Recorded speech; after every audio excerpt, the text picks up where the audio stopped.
পৃথিবীতে স্বামী স্ত্রীর সম্পর্ক সবচেয়ে মূল্যবান সম্পর্ক। তো এই শীতে ঠান্ডা ঠান্ডা ওয়েদারে আমার লং ড্রাইভে যাওয়ার অনেক ইচ্ছে হয়েছিল। তো আমি যেহেতু জিদ করছি, আপনার ভাইয়া তো তা অবশ্যই পূরণ করবে। তো আমরা রাতে বেরিয়ে পড়লাম লং ড্রাইভে মাওয়ার উদ্দেশ্যে।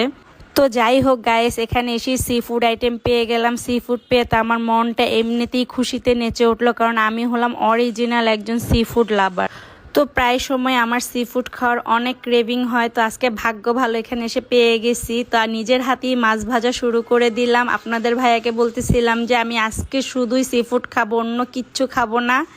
আর এখানকার পরিবেশটা কিন্তু অনেক সুন্দর ছিল। এরকম একটা সুন্দর পরিবেশে ফ্যামিলিকে নিয়ে আসলে আসলেই মনটা এমনিতেই খুব ভালো হয়ে যায়। তো আমাদের খাবার একদম রেডি।